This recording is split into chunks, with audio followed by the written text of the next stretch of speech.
안녕하세요. 춘천 한마음교회 이한나입니다.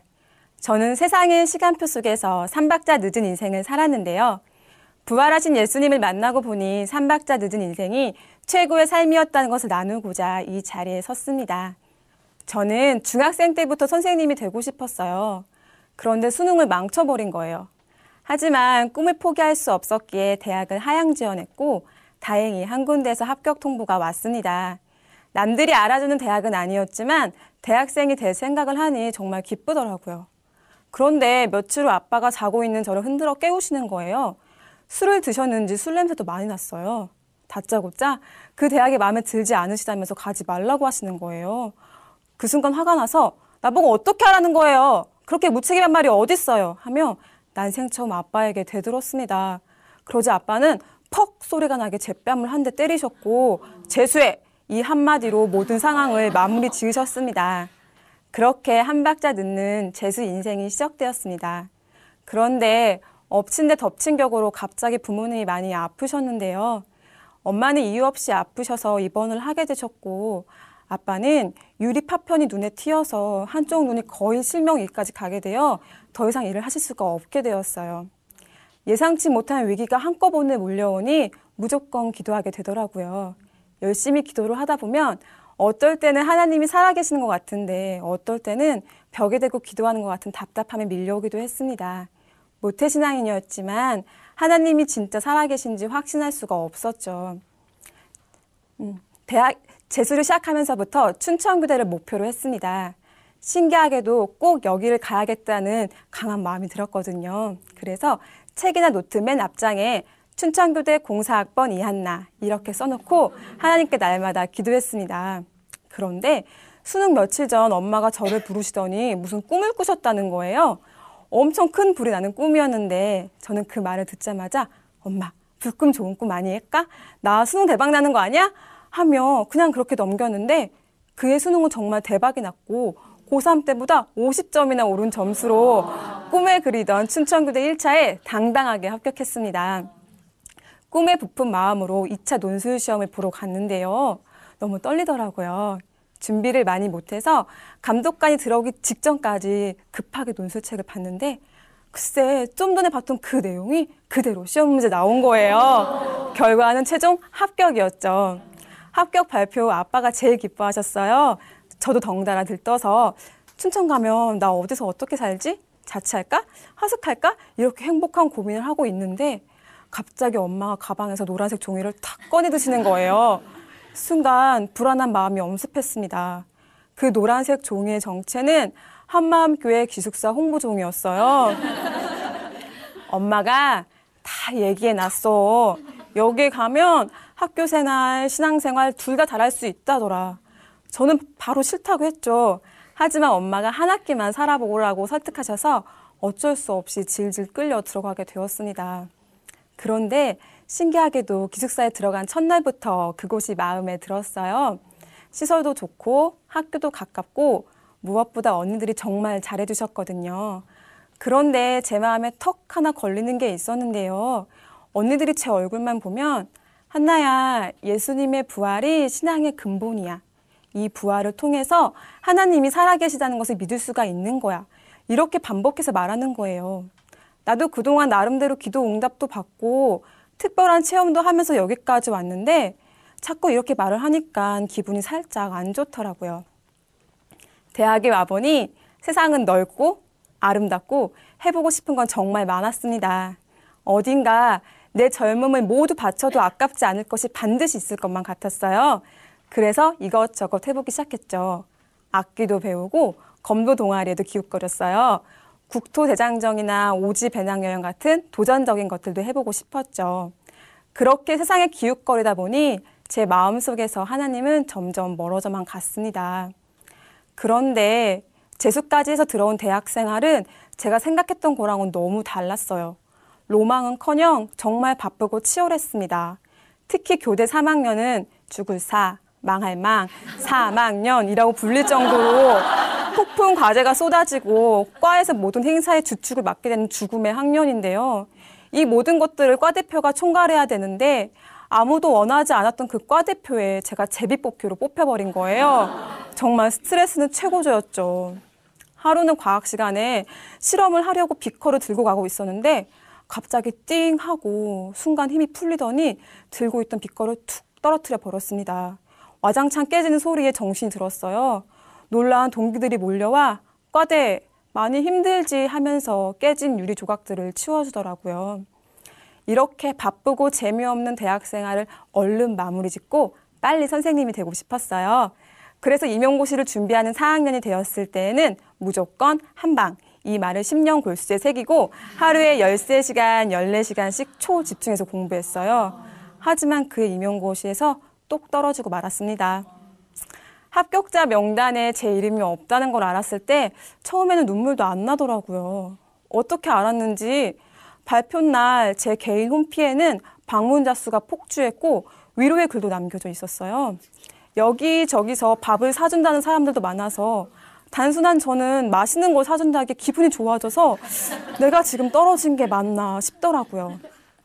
그런데 시간이 지나면서 불합격은 점점 현실로 다가왔어요. 그 당시 초등 임용고시는 합격률이 높은 편이었고 함께 공부했던 동기들은 거의 모두 합격했는데요. 그 사이에서 괜찮다고 하나님의 또 다른 계획이 있을 거라고 저 스스로를 위로했지만 자꾸만 하나님이 원망스러웠습니다. 어떻게 저한테 이러실 수가 있냐며, 내가 도대체 뭘 잘못한 거냐며, 왜 이 방법을 택하셔야 했냐며, 고3 때 아빠한테 대들었던 것처럼 이번에는 하나님께 대들었습니다.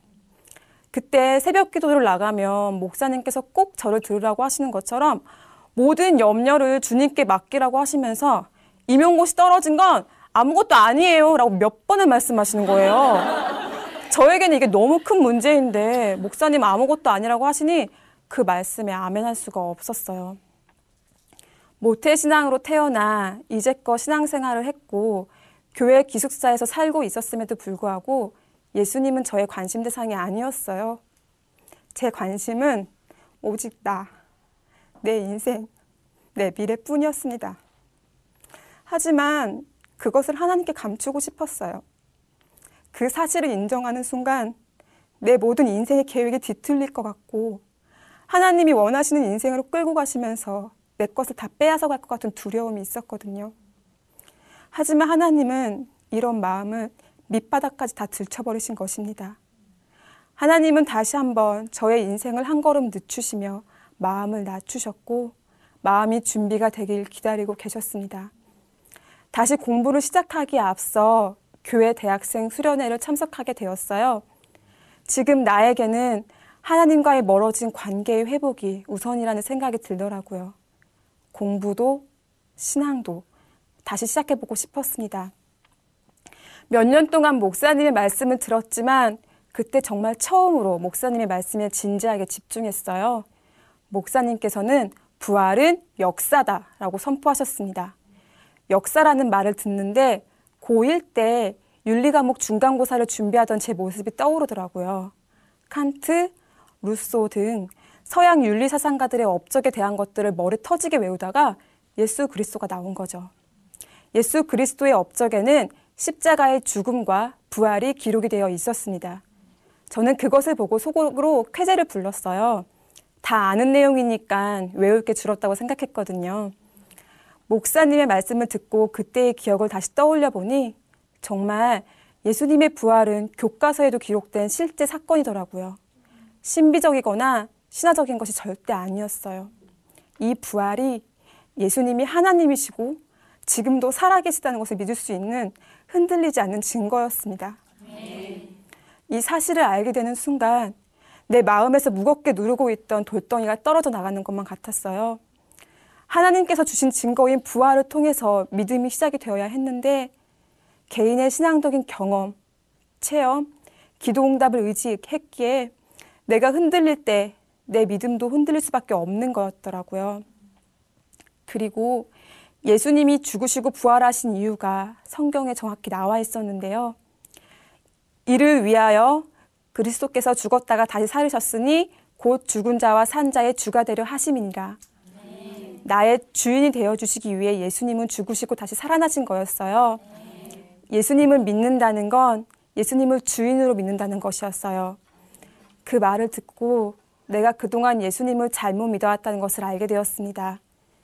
내가 내 인생의 주체라는 생각을 이 세상에서는 멋지다, 당당하다고 하지 잘못되었다고 하는 사람이 아무도 없잖아요. 그런데 하나님 입장에서는 그 중심이 잘못된 거였더라고요. 나는 예수님을 알고는 있었지만 예수님을 제대로 믿었던 적이 없었고 내 인생에서 그분과 상관 있는 삶을 살았던 적이 없었다는 것을 알게 되었습니다. 인생의 참된 주인을 만나니 그 앞에 그대로 회개가 나오더라고요. 내가 나의 주인이었기에 내가 정해놓은 시간에 내가 정해놓은 모양으로 인생이 펼쳐지지 않을 때 하나님을 원망하며 살아가고 있었다는 것을 알게 되었습니다. 그렇게 수련의 둘째 날 밤이 지나고 자려고 숙소에 누웠어요. 그곳은 유치부 예배실로 사용되고 있는 것이었고 벽에 말씀이 하나 붙어 있었어요. 죄에 대하여라 함은 저희가 나를 믿지 아니하며. 예수님을 믿지 않는 제가 바로 죄인이었습니다. 그런데 예수님은 이 죄인을 지금까지 인도해 오셨다는 것을 알게 되었습니다. 다음 날 교회 언니의 한마디가 제 마음에 큰 찔림을 주었는데요. 부활보다 너의 인생에 큰 사건이 있니? 만약에 네 인생에서 부활보다 더 큰 사건이 있으면 잘못된 거야. 그 말을 듣는데 마음에서 헉 하는 소리가 나왔습니다. 그제야 목사님께서 임용고시 떨어진 건 아무것도 아니라고 하셨던 그 말씀이 이해가 되었어요. 내가 나의 주인이었기에 내 문제가, 내 상황이 가장 커 보였다는 것을 알 수 있었습니다. 하지만 천지를 지으신 전능자가 오셔서 죽으시고 다시 살아나셔서 저의 주인이 되어주신 이 사건이 가장 큰 사건이더라고요. 하나님이 왜 또 한 번 제 인생의 시간표를 한 박자 늦추셨는지 그 이유를 알게 되었습니다. 인생의 참된 주인을 만나게 해주고 싶으셨던 하나님의 기쁘신 뜻이었어요. 그제야 진심으로 임용고시 떨어진 것도 감사하다는 기도가 되었어요. 그 이후에는 예수님이 주인이심을 고백하며 시험을 준비했어요. 그리고 하나님께 약속드렸습니다. 지금 이 자리에서 흘리는 눈물들을 절대로 잊지 않겠다고. 이 눈물로 만나게 될 아이들의 눈물을 이해할 수만 있다면 너무나 감사할 것 같다고. 지극히 작은 자의 눈물을 닦아주는 교사가 되고 싶다고 기도드렸습니다. 그러자 하나님께서는 딱 한마디로 저를 응원해 주시더라고요. 한나야, 너의 인생은 실패하지 않았다. 하나님이 계획하신 때가 있고 그 때를 기다리며 인내하고 하나님의 뜻을 신뢰하는 것을 가르쳐주고 싶으셨다고 말씀하시더라고요. 어느덧 임용고시가 일주일 앞으로 다가왔어요. 오직 주를 위해 공부했고 최선을 다했기에 제 마음에는 염려나 불안도 없었습니다. 마지막 마무리 공부를 하다가 잠깐 잠이 들었어요. 그런데 꿈에서 무슨 종이가 나오길래 자세히 보니 음악이랑 미술 문제가 적혀 있었어요. 꿈이 깨서 일어났는데 꿈이 너무 생생한 거예요. 문제도 다 기억이 났어요. 얼른 그 부분을 찾아서 공부를 했죠. 시험장에 도착해 시험지를 받고 두근두근대는 마음으로 시험지를 읽어내려고 하는데 딱 그 문제가 있는 거예요. 하나님 감사합니다. 신나게 써내려갔죠. 시험을 마치고 다른 수험생들은 어떻게 그런 문제가 나올 수 있냐며 황당해 하는데 저는 어깨춤을 추면서 집으로 돌아갔습니다. 결과는 당연히 합격이었죠. 합격했지만 예상했던 시기에 발령을 내지 않으시고 6개월을 더 기다리게 하셨어요. 하나님은 이번에도 인생의 속도를 한 걸음 더 늦추시더라고요. 하지만 이제는 하나님께서 어떤 계획이 있으실지 궁금해졌어요. 저는 그 시간 동안 무엇을 할까 고민을 했습니다. 600만 원을 벌 수 있는 기간제 아르바이트 자리가 들어왔어요. 핀란드에서 유학 중인 친구에게 유럽 배낭여행을 하자는 권유도 있었고요. 부모님께서는 발령이 나기 전까지는 함께 시간을 보내자고 하기도 하셨어요. 하지만 저는 엄마가 한 학기만 살고 나오라고 했던 기숙사에 남아서 동생들을 섬기며 교회에서 하는 훈련을 받아야겠다는 마음이 들었어요. 이렇게 전적으로 주님께 마음과 시간을 드릴 수 있는 기회가 내 인생에서 다시는 없을 거라는 생각이 들었고 기회는 왔을 때 잡아야겠더라고요. 하나님께서는 제가 한 동생의 발을 잡고 기도하는 모습을 생각나게 하셨습니다. 예수님께서 제자들의 발을 씻겨주신 것처럼 가장 낮은 위치로 가서 동생들을 섬겨줄 수 있겠냐고 물으시더라고요.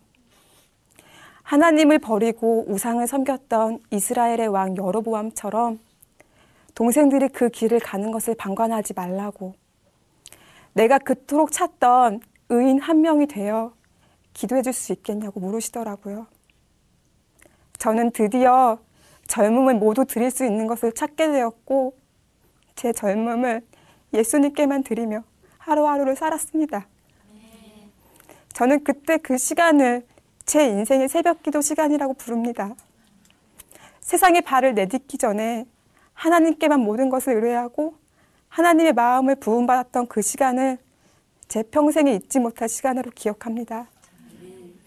대학을 가는 것이 한 걸음 늦추어졌기에 하나님이 원하시는 대학으로 올 수 있었고, 임용고시 합격이 한 걸음 늦추어졌기에 부활하신 예수님을 주인으로 믿을 수 있게 되었습니다. 발령이 한 걸음 늦추어졌기에 주님과의 사귐이 무엇인지 알게 되었습니다. 그리고 하나님이 원하시는 때에 전교생이 71명인 작은 시골 학교로 발령이 났어요. 그때 만난 그 아이들을 잊을 수가 없습니다. 마침 우리 반 아이들이 12명이었어요. 그래서 그 아이들을 한나스댐의 12제자라고 불렀습니다. 우리 반 아이들 중에는 부모님 두 분과 함께 살고 있는 경우가 거의 없었어요. 부모님이 이혼하셔서 할머니와 함께 살던 아이, 부모님이 아이를 10대 때 낳고선 버리고 가버려 엄마의 얼굴도 모른 채 살아가는 아이, 자신을 낳아준 친엄마가 도망가고 베트남 엄마와 살던 아이, 아빠와 할머니와 산다길래 엄마는 어디 계시냐고 묻자 엄마는 술집 갔어요. 할머니가 알 건 알아야 한다고 말해줬어요. 이렇게 숨김없이 말하던 아이. 상처투성인 그 아이들을 가슴에 품고 참 많이 울었습니다. 이 아이들을 만나게 하시려고 그동안 인생의 속도를 늦추시며 저를 준비시키셨다는 것을 알 수 있었어요. 저를 통해서 당신의 사랑을 부어주고 싶으셨던 하나님 아버지의 마음이었어요. 하루는 한 어머니께서 상담을 신청하셨더라고요. 아이에 대한 이런저런 이야기를 나누다가 어머님, 저는 예수님 믿는 사람이에요. 어머님의 자녀분을 진심으로 사랑해 드리겠습니다. 이렇게 말씀을 드리고 복음을 전하니 눈물을 흘리시면서 예수님을 붙들며 살고 싶으시다고 고백하시더라고요. 하나님께서는 상담을 통해서도 학부모님들께 예수님을 전할 기회를 주셨습니다. 우리 학교는 실습 지정학교예요. 그래서 1년에 총 12명의 교생 선생님들께서 우리 반에서 교생 실습을 받고 계세요. 최선의 것을 가르쳐주기 위해 밤 늦게까지 수업을 준비해 최고의 수업을 보여주고, 참된 교사는 아이들을 진정으로 사랑해주는 교사라고 가르쳐주며 사랑의 근원이신 예수님을 전하고 있습니다. 제가 초등학교 1학년 때 일이에요. 운동회나 달리기를 하는데 제가 꼴찌로 달리고 있었어요. 그것도 남들과 엄청난 차이로요. 옆에서 "예, 빨리 좀 달려" 하는 아주머니들의 소리에 정말 창피하고 속상했습니다. 결승선에 도착해 엄마에게 안겨 펑펑 울었어요. 나중에 안 사실이지만 제가 꼴찌로 달리고 있을 때 엄마는 옆에서 함께 달리다가 저를 안아줄 준비를 하고 계셨다고 해요.